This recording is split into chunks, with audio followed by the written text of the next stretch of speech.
गजानन महाराज की जय। कृष्ण कन्हैया लाल की जय। वक्रतुंड महाकाय सूर्यकोटि समप्रभ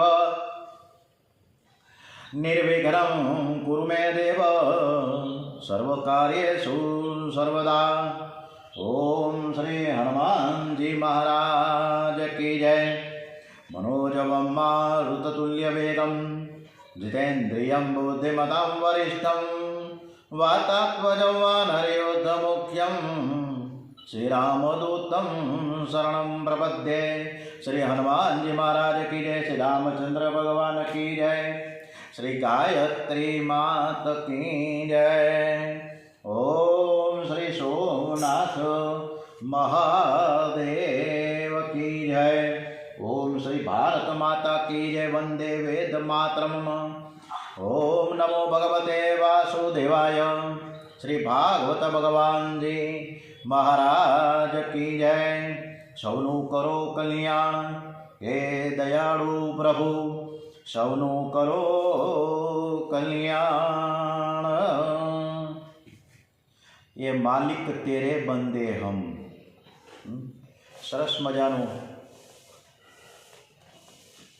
दो आंखें बारा हाथ विशांतारामનો खूब ज अर्थ साथे समझवा जेवुं पिक्चर छे। आ जेलना कैदीओने केवी रीते सुधारो थाय। एक व्यक्ति सामे पड्यो जेलर, અને આજે સુખદેવજી મહારાજ ડોંગરેજી મહારાજની આ કથા દ્વારા અનેક માણસોમાં ઘણા પરિવર્તન આવ્યા છે। આવી આ ભાગવત કથાનું આપણે આગળ વધીએ છીએ। આજે 6ઠી જાન્યુઆરી છે, પોષ વદ ત્રીજ છે અને મંગળવાર ગણપતિ બાપાની જયકાર સાથે ડોંગરેજી મહારાજના ચરણોમાં વંદન સાથે વૃંદાવનમાં मिलन करीने भाई किरणबेन ने कहूँ नाम माइक्रोफोन बंद करजो, तमारू माइक्रोफोन बंद करजो। एकनु माइक्रोफोन बंद है, चालू चालू है, बंद करजे। ओम वृंदावन में एक सुखिया नामनी मालन रहती थी। ए गोकुल में गोपीओ ने घेर फूल फल तुलसी आपवा जाए त्यारे गोपीओ कानोडानी बात करे, लालानी बातो ज कीरा करे अने मालन सांभळे छे। એને હવે કૃષ્ણ કથા સાંભળવાનું વ્યસન થઈ ગયું હતું। વ્યસન કરવું હોય તો ભક્તિની કરો।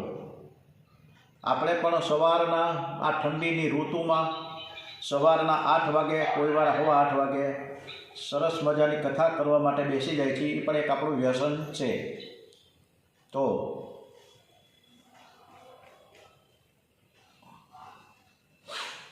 માલણ ભૂદેવ પાસે જઈને કહેવા લાગી છે, મહારાજ હું છેલ્લા ઘણા દિવસોથી કન્યાના દર્શન કરવા જાઉં છું, પણ તે બહાર નથી આવતો। મારા કંઈક પાપ હશે તેથી મને કન્યાના દર્શન થતા નથી। મને કન્યાના દર્શન થાય એવો કંઈક ઉપાય તમે બતાવો। ત્યારે ભૂદેવે કીધું કે રોજ તમારે ધ્યાન, પૂજા, અર્ચના, ઉપાસના, જપ, તપ કરવા પડે। માનણે કહ્યું કે ભાઈ હું આવું સવારના પોરમાં ન કરી શકું। ભૂદેવ કહે તો ઘરમાં સેવા તો કરો। માલણ કહે તમે તે પણ મારાથી થઈ શકે એમ નથી। ભૂદેવ કહે કન્યા માટે કંઈક નિયમ તો લેવો જ પડશે। ભક્તિનો કંઈક નિયમ લ્યો। તમે પણ તમારા મનને પાપ કરવાની છૂટ આપશો ને મન દગાખોર છે। ભૂદેવે માલણને કહ્યું કે તારે કોઈ નિયમ તો લેવો પડે, એમને તો ન હાલે, કાંઈક તો કરવું પડે ને।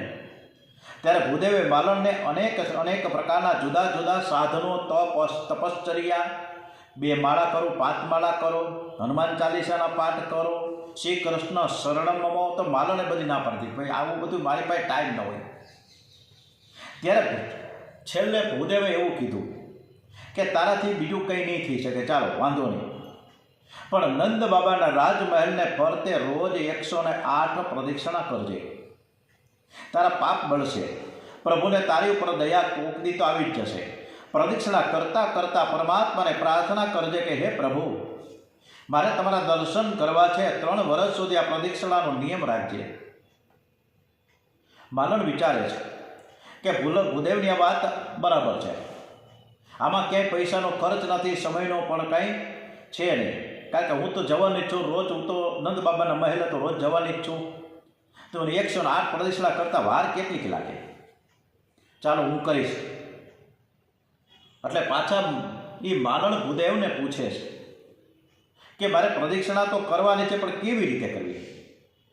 પણ પ્રદક્ષિણા કરતાં કરતાં કાનુડાનું, લાલાનું સ્મરણ કરતાં કરતાં હાથ જોડીને પ્રદક્ષિણા કરવાની છે. મનથી સ્મરણ અને જીભથી કનૈયાનો જપ કરવો. પ્રદક્ષિણા કરો ત્યારે ધીરે ધીરે શાંતિથી ચાલો. આપણે ઘણા મંદિરોમાં જોઈએ છીએ, અહીંયા ડોંગરેજી મહારાજ એવું કે શાંતિથી ધીમે ધીમે ચાલો. પણ આપણે મોટા ભાગે જે મંદિરોમાં જ્યાં જ્યાં જઈએ છીએ ત્યારે ફટાફટ ભાગમ ભાગી ઓલો પાછળ કૂતરું પડ્યું હોય ને ભસતું અને જે દોડમ દોડી થાય એવી દોડમ દોડી આપણે મંદિરની પ્રદક્ષિણા કરીએ છીએ. સાથે સાથે બાજુમાં કોઈક બીજા આપણા ભાઈબંધ હાલ્યા જતા હોય અથવા તો બેનપણી હાલી જતી હોય તો એની વાતોના ગપાટા મારતા જાય. તમારી બહુ શું કરે છે ને હા હું કરે છે, અને પ્રદક્ષિણા ચાલુ રહીએ. આ પરિસ્થિતિ આપણા બધાની છે. ડોંગરેજી મહારાજ કે કાનુડાનું સ્મરણ કરતાં કરતાં ધીરે ધીરે પ્રદક્ષિણા કરો. પ્રણામ, સાષ્ટાંગ અને પ્રદક્ષિણા ચતુરંગ કરવાની હોય છે. પ્રદક્ષિણા પ્રભુના નામનો જપ કરતાં કરતાં કરો. હાથથી વંદન, મુખથી કીર્તન, આવી રીતના ધીમે ધીમે પરિક્રમા કરવાની છે. ઘણા લોકો તો જાણે આપણે હમણાં જ વાત કરી ને કે ઓલા કૂતરા દોડતા હોય પાછળ અને જે ભાગે, આવી રીતના પ્રદક્ષિણામાં દોડતા આપણે જે પ્રદક્ષિણા કરીએ છીએ ડોંગરેજી મહારાજ સ્પષ્ટ ના પડી છે કે ધીમે ધીમે ચાલે. માલણ આવી રીતના રોજ નિયમથી નંદ બાબાના રાજમહેલને 108 વખત પ્રદક્ષિણા કરે છે. પ્રદક્ષિણા કરતા રોજ કાનુડાને મનાવે કે હે નંદ કુમાર, તમે બહાર આવો, મને તમે દર્શન આપો. 3 વર્ષ આમ નામ પૂરા થઈ ગયા. આજે કૃષ્ણ વિરહના તેનાથી સહન થતો નથી. હવે હે લાલા, તું મને દર્શન તો આપ. આજે મન કાંઈક શુદ્ધ થયું છે. શ્રી કૃષ્ણ દર્શન માટે મારું મન તલસે છે. આજે તો માલણે નિશ્ચય કર્યો છે કે કન્યાના દર્શન કર્યા વગર મારે પાણી પણ પીવું નથી. જ્યાં સુધી કન્યાના દર્શન ન થાય ત્યાં સુધી મારે ઘેર પણ જવું નથી. પ્રભુના વિયોગમાં જીવ જ્યારે તરફડે છે ને ત્યારે પ્રભુ મળે છે, એમને એમ પ્રભુ મળે નહીં. માલણ પ્રદક્ષિણા કરે છે, માથે ફળની ટોપલી છે, જીભે કન્યાનું નામ છે. ફળ લ્યો, કઈ ફળ લ્યો બોલતી જાય છે. લાલાના નામનું સ્મરણ ચાલુ હોય છે. લાલાના કાને શબ્દ ગયો. કન્યાએ વિચાર કર્યો કે આ જીવ 3 વર્ષથી મારી પાછળ પડ્યો છે, તે દર્શન માટે તો બહુ લાયક નથી, પણ એને ભક્તિને મક્કમ કરવા માટે હું દર્શન કરવા જાઉં, એને હું દર્શન આપું. કરેલા કર્મનું ફળ આપનાર પરમાત્માને આજે ફળ લેવાની ઈચ્છા થઈ. બાલકૃષ્ણલાલ દોડતા બહાર આવ્યા છે. 5 વર્ષનો નાનકડો કાનુડો, પીળું પિતાંબર પહેર્યો છે, કેળે સોનાનો કંદોરો છે, હાથમાં બાજુ બંધ, ગળામાં કંઠી, કાનમાં કુંડળ, નાકમાં મોતી લટકે છે, મસ્તક ઉપર મોર પીંછ અને કપાળમાં સુંદર તિલક છે. રેશમ જેવા સુવાળા અને વાકડિયા કેસ છે. હાથમાં નાનકડી વાંસળી છે, પગરખા સોનાના પગમાં છે ને સોનાના નુપુર પહેર્યા છે. છુમ છુમ છુમ છુમ કરતા ચાલે.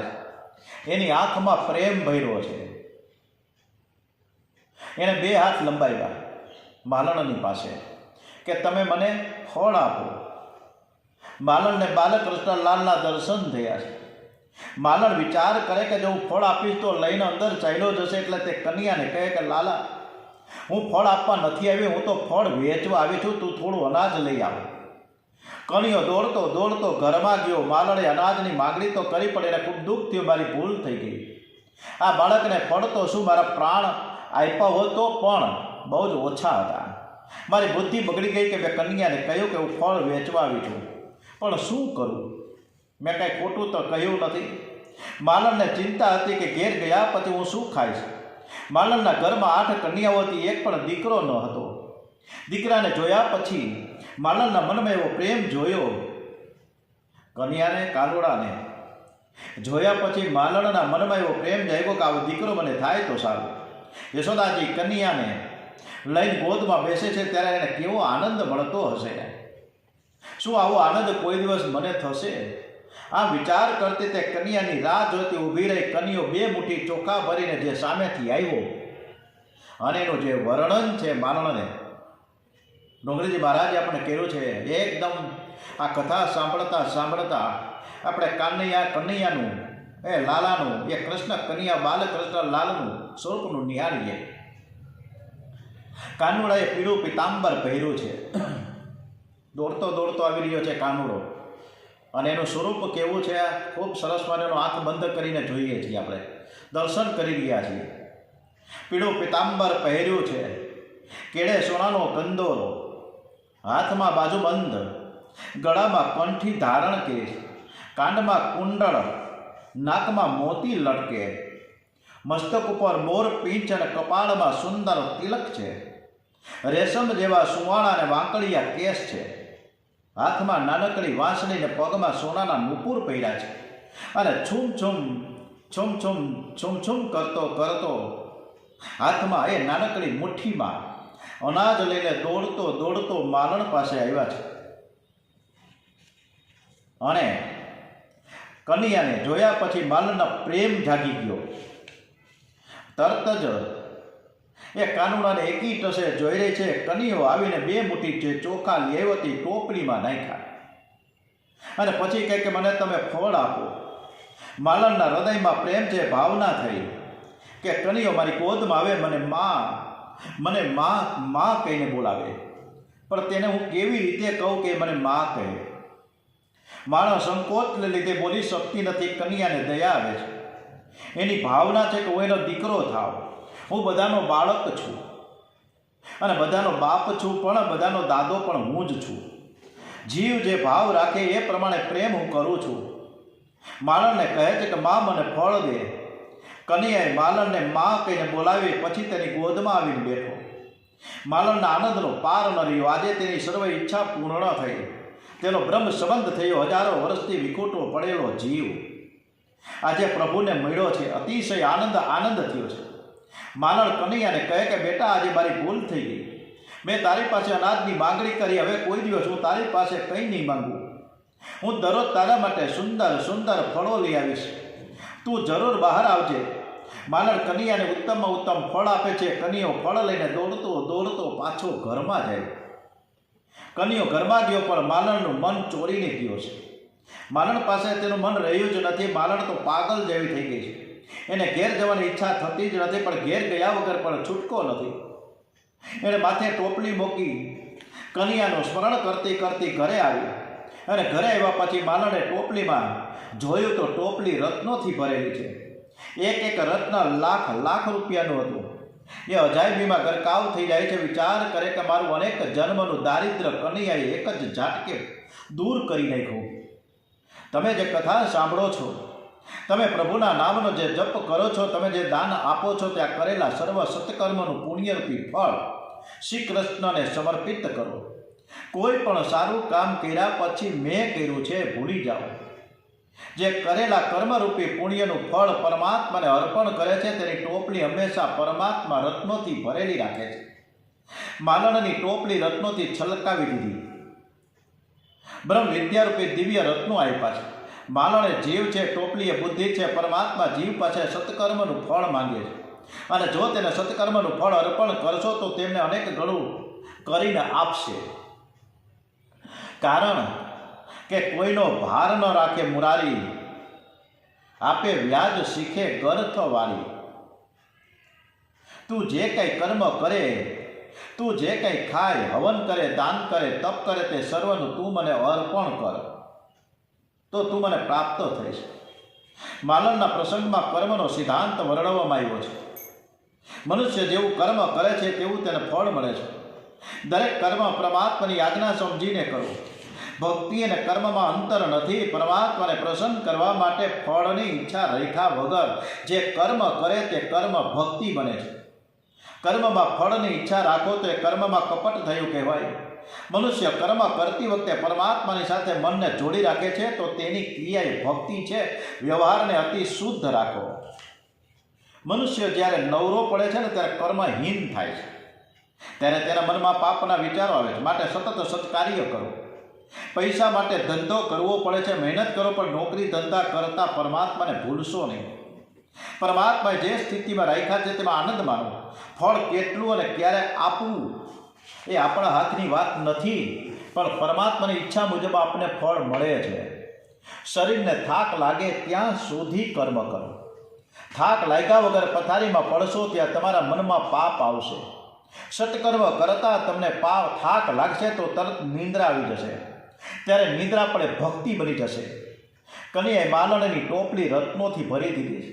એનો પ્રકાશ ચારે બાજુ દેખાય છે અને એ પ્રકાશમાં બાલકૃષ્ણ લાલ દેખાણા. જમણી ડાબી અંદર બહાર બધે કૃષ્ણ કૃષ્ણ કૃષ્ણ કૃષ્ણ સિવાય કંઈ નહીં. એ કૃષ્ણના દર્શન કરતી જ રહી.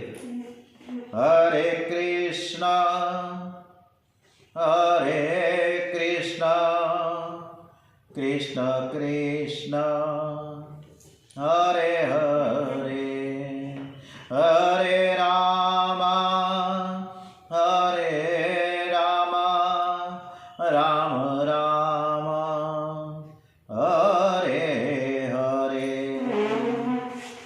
કનૈયાની બાળ લીલા હવે પૂરી થાય છે. હવે વૃંદાવન લીલા શરૂ થાય. કનૈયો ધીરે ધીરે મોટો થતો જાય. આ વૃંદાવન કા કિશન કનૈયા અને પાછા સબકી આંખો કા તારા. આવા બાલકૃષ્ણલાલ વૃંદાવનની લીલા શરૂ થાય ત્યારે બધાને આનંદ આવે. બાલકૃષ્ણલાલ છે 5 વર્ષના અને વૃંદાવન જવાની ઈચ્છા વ્યક્ત કરી છે. ગોકુળમાં થતા રાક્ષસો અને રાક્ષસીઓનો ઉત્પાત જોઈ એક દિવસ ઉપનંદ કાકાએ કંઈ સૂચન કર્યું, જો બધાને રૂચતું હોય તો આપણે બધા જ બાળકોને વૃંદાવન જઈએ. વનમ વૃંદાવન નામ પશ્યસ્યમ નવકાનનમ ગોપ ગોપી ગવામ સેવ્યમ પુણ્યાદ્રી તૃણ વિરુદ્ધમ. વૃંદાવન બહુ જ સુંદર છે. એ અહીંથી બહુ દૂર નથી. ત્યાં સમાવેશ બધાનો થઈ શકશે. બધાનો ઉપનંદ કાકાનો વિચાર ગમ્યો. બધા જ કન્યાની સાથે વૃંદાવનમાં રહેવા જાય છે. વૃંદા એટલે ભક્તિ, વૃંદાવન એટલે ભક્તિનું વન. બાળક 5 વર્ષનો થાય એટલે તેને ગોકુળમાંથી વૃંદાવન લઈ જાઓ. એક એટલે તેને ભક્તિના વનમાં લઈ જાઓ. બાળકોને 5 વર્ષ પૂરા થાય પછી લાડ કરશો નહીં. લાડનો સમય ગોકુળમાં પૂરો થઈ ગયો. વૃંદાવન આપણે પુરુષોત્તમ મહિનામાં પુરુષોત્તમ ભગવાનની કથા કરવા માટે 22મી મે 22 અધિક જેઠ મહિનો સુદ છઠ ઓબ્લિક સાતમ અધિક જેઠ સુદ છઠ સાતમ સંયુક્ત છે, ભેગી છે છઠ અને સાતમ. એ દિવસથી આપણી કથા શરૂ થશે શુક્રવારના રોજ અને બપોર પછી પોથી યાત્રા નીકળશે. 7 દિવસની ભવ્ય રોમાંચક આહલાદક સાંસ્કૃતિક કાર્યક્રમો સાથેની આ કથા વૃંદાવનમાં 3જી વખત થઈ રહી છે. ખૂબ સરસ મજાના ભાવિકજનો સામેથી જોડાયા છે. અત્યારે પૂરેપૂરી સંખ્યા થઈ ગઈ. 82 રૂમ 82 રૂમ ફાઇનલ થઈ ગયા. બધા જ AC, કથા hall AC, dining hall AC. આવા અદ્ભુત વાતાવરણમાં વૃંદાવનની ભૂમિ, પ્રેમ ભૂમિમાં આપણે પુરુષોત્તમ ભગવાનની કથા પુરુષોત્તમ મહિનામાં કરવા જઈ રહ્યા છીએ. એટલે વૃંદાવન ભક્તિ. અને જ્યાં પ્રેમ મંદિર છે, જ્યાં ઇસ્કોન છે, ઘણા બધા અદ્ભુત છે બધા. કનૈયો હવે વત્સપાલ થયો છે. ઉપનંદ કાકાને બાલ મિત્રો સાથે રોજ તે નાના નાના વાછરડો લઈને જમુનાજીના કિનારે રમવા જાય છે. બધા જ બાળકો સાથે ધીંગા મસ્તી કરે છે. ઉપનંદ કાકા સાથે છે એટલે તેમને કોઈ જાતનો ભય કે બીક રહેતી નથી. બધા બાળકો સાથે મળીને અનેક પ્રકારની રમતો રમે છે. ઉપનંદ કાકા સરસ વાંસળી વગાડે છે તે કનૈયાએ સાંભળી. કનૈયો કાકાની પાછળ પડ્યો છે. કહે કે તમારા જેવી વાંસળી મારે વગાડવી છે, મને વાંસળી આપો. ઉપનંદ કાકા કહે છે કે મારી પાસે આ એક જ વાંસળી છે. જંગલમાં એક વાંસનું ઝાડ છે, તેનો વાંસ લઈ આવી હું તારા માટે સરસ મજાની વાંસળી બનાવી આપીશ. પછી હું તને વાંસળી વગાડતા શીખવીશ. ઉપનંદ કાકાને ઠસક હતી. 40 વર્ષથી હું વાંસળી વગાડું છું, મારા જેવી વાંસળી વગાડતા કોઈને આવડે નહીં. એને કનૈયાને કહ્યું કે મારા જેવી વાંસળી તમે વગાડતા તને છે ને વર્ષો વયા જશે, કેમ કે અનેક રાગોમાં વાંસળી વગાડવી પડે છે. પ્રભાતી રાગ, ભૈરવી રાગ, સારંગ રાગ વગેરે અનેક પ્રકારના રાગોમાં વાંસળી વગાડવી પડે. જંગલમાં વાંસનું એક ઝાડ છે, તેના પર કનીઓ આગ્રહ કરીને ઉપનંદ કાકાને ચડાવે છે. ઉપનંદ કાકા ઝાડ ઉપર ચડ્યા છે. દેવોએ કન્યા માટે સરસ મજાની વાંસળી બનાવીને ઝાડ ઉપર મૂકી રાખી છે. ઉપનંદ કાકાને આશ્ચર્ય થાય છે કે આ ઝાડ ઉપર વાંસળી તૈયાર કરીને કોણે રાખી હશે. એ વાંસળી લઈને નીચે ઉતરે છે અને કન્યાને વાંસળી આપે છે. કન્યા તો વાંસળી મળતા ઘણો આનંદિત થઈ જાય છે. કહે, કાકા મને તમારા જેવી વાંસળી વગાડતા શીખવો ને. ઉપનંદ કાકા, બેટા એકદમ મારા જેવી વાંસળી તને વગાડતા ન આવડે. પહેલાં હું કેવી રીતે વાંસળી વગાડું છું એ તું જોતો ખરા ને પછી તું વગાડજે. વાત શીખવું પડે આમાં. કન્યાએ ડાબો ગાલ ઝુકાવ્યો અને વાંસળી વગાડવી શરૂ કરી. અને એ વાંસળીમાંથી એવો મધુર ધ્વનિ નીકળ્યો કે સાંભળીને દૂર દૂર દૂર ચરવા ગયેલી ગાયો દોડતી દોડતી કન્યાની પાસે આવી. આજે પરમાત્મા વેણુધર મુરલીધર બને છે. બાળકો પણ ત્યાં આવી પહોંચ્યા છે. બાળકોને ખૂબ જ આનંદ થયો. કનૈયાનો જય જયકાર કરે છે. કૃષ્ણ કનૈયા લાલ કી જય, બાલ કૃષ્ણ લાલ કી જય. બાળકો કહે, કનૈયા તું વાંસળી તો બહુ સરસ વગાડે છે. આ કાકા વાંસળી વગાડે ને ત્યારે ગાયો દોડતી આવતી નથી, તે તો ખોટા નખરા કરે છે. એને ક્યાં કંઈ આવડે. તારી વાંસળીનો ધ્વનિ સાંભળી દૂર દૂરથી ગાયો દોડતી દોડતી તારી પાસે આવી પહોંચે છે. હવે બહુ સારું થયું. ગાયો જંગલમાં જાય ત્યારે અમે તેને શોધતા શોધતા થાકી જતા હતા. હવે તારી વાંસળી સાંભળી તે ગમે ત્યાંથી તારી પાસે આવીને પહોંચી જશે. કન્યા તું કાકા આ ઉપનંદ કાકા કરતાં પણ સરસ મજાની વાંસળી વગાડશે. બાળકો આનંદના અતિરેકમાં ભૂલી ગયા છે કે બાજુમાં કાકા ઉભેલા છે. કનૈયો કાકાની સામે જોઈને બોલે છે કે કાકા મારા મિત્રો કહે છે કે તું સરસ મજાની વાંસળી વગાડશ, પણ કાકા તમારા જેવી વાંસળી વગાડતા મને આવડે નહીં. કનૈયાની વાંસળી સાંભળી કાકાનું 40 વર્ષનું બધું અભિમાન ઉતરી ગયું. એ કહે કે કનૈયા તું તો મારા કરતાં પણ સરસ મજાની વાંસળી વગાડશ. બનાવી બાંસ કી બંસી પર બજાના કિસસે શીખે હો. કનૈયા તું યશોદાના પેટમાં હતો ત્યારે જ બધું શીખીને બહાર આવ્યો લાગે છે. તને કોણે શીખવાડ્યું આ? અરે ભાઈ મને કોણ શીખવાડે, હું શીખીને જ આવ્યો છું. સાયંકાળે કનૈયો ઘેર આવ્યો. યશોદાજીને કહે કે બા મને વાંસળી વગાડતા આવડી ગઈ. યશોદા કહે બેટા એક દિવસમાં તને વાંસળી કેવી રીતે આવડી ગઈ? કનૈયો કહે હા માં મને આવડી ગઈ.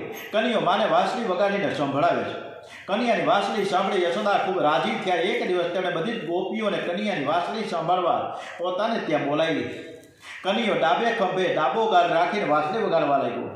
ગોપીઓ તો કનૈયાની વાંસળીના ધ્વનિ સાંભળી ઘેલી ઘેલી બની ગઈ. કનૈયો જમણા ખંભે જમણો ગાલ રાખીને વાંસળી વગાડે ત્યારે બધા જ પુરુષો પાગલ બની જતા. કનૈયો ઊંચે નજર રાખીને વાંસળી વગાડે ત્યારે સ્વર્ગના દેવો તન્મય થઈ જાય. કનૈયો નીચે નજર રાખીને વાંસળી વગાડે તો પાતાળની નાગ કન્યાઓ ડોલવા લાગે. આમ કનૈયો તરે તરેની વાંસળી વગાડી બધાના મન જીતી લે છે, દિલ જીતી લે છે. હવે એક દિવસ કનૈયો પોતાના ગ્વાલ બાલ મિત્રોની સાથે વાછરાઓ લઈને જમનાજીના કિનારે રમવા માટે આવ્યા છે. ત્યાં કંસ રાજાએ મોકલેલ બકાસુર નામનો રાક્ષસ મોટો બધો બગલો થઈને આવ્યો. એ બાળકોને કરડવા જાય છે, તેથી બાળકો ગભરાઈ ગયા છે. કહીને કનૈયાને ખબર પડતા તે દોડતો દોડતો આવી પહોંચે છે અને બગલાની બે ચાંચ પકડીને બગલાને ચીરી નાખે છે. અને આ જોઈ બાળ મિત્રો કનૈયાનો જય જયકાર બોલાવે છે. સંધ્યા સમયે બાળકો ઘેર આવીને પોતપોતાની માતાઓને કન્યાએ કરેલ પરાક્રમ વિવિધ રીતે વર્ણવીને બતાવે છે કે કાનુડે આવું કર્યું ને તેવું કર્યું. બધાને કનૈયા ઉપર ખૂબ જ વહાલ છે. બકાસુર એટલે દંભ, જમુનાના જે કિનારે એટલે કે ભક્તિના કિનારે દંભ આવે છે. મનુષ્ય અનેક વાર દંભ કરે છે. અંદરથી એનું મન કામ સુખમાં અને પૈસામાં ફસાયેલું હોય છે. જ્યારે બહારથી તે મોટો જ્ઞાની હોવાનું નાટક કરે છે, દંભ કરે છે અને સમાજને લોકોને છેતરે છે. સમાજ પરમાત્માનું સ્વરૂપ છે, તેથી તે પરમાત્માને છેતર્યા છે. દંભ એ પાપ છે, તેના જેવું બીજું કોઈ પાપ નથી. આપણા શાસ્ત્રમાં એક એક પાપનું પ્રાયશ્ચિત લખ્યું છે, પણ દંભનું કોઈ પ્રાયશ્ચિત નથી. દંભને ફક્ત જ્ઞાન જ મારે છે. બગલા કરતાં કાગડો સારો. કાગડો અંદરથી અને બહારથી કાળો છે, તે એક જ સ્વરૂપે રહે છે, જ્યારે બગલો બહારથી ઉજળો પણ અંદરથી કાળો છે. મુખ મેં રામ, બગલ મેં છુરી. તમે અંદર જેવા છો એવું જ સ્વરૂપ જગતને બતાવે છે અને એવું જ સ્વરૂપ ભગવાનને બતાવો. જગતને બતાવો કે હું જેવો છું તેવો તોય માળી બાળ તારો માં, હું કાલો ગેલો ગાંડો ડાય તોય તારો માં, હું જ્યાં છું ત્યાં છું જેમ તેમ તોય તારો માં, મંજિલ મહેશની તુજ માં તારો સહારો માં. ઓમ શ્રી માં જય માં જય માં જય માં, જય જય અંબે માં. ઓમ શ્રી માં જય માં જય માં જય માં, જય જય અંબે માં. ઓમ નમો ભગવતે વાસુદેવાય. શ્રી ભાગવત ભગવાનજી મહારાજ કી જય, ગણપતિ મહારાજ કી જય, હનુમાનજી મહારાજ કી જય, શ્રી સોમનાથ મહાદેવ કી જય. ઓમ શ્રી ભારત માતા કી જય, ડોંગરેજી મહારાજ કી જય, શ્રી સુખદેવજી મહારાજ કી જય, શ્રી કૃષ્ણ કનૈયાલાલ કી જય. ઓમ નમો ભગવતે વાસુદેવાય. ઓમ નમઃ પાર્વતી પતે. હર હર હર હર મહાદેવ. હર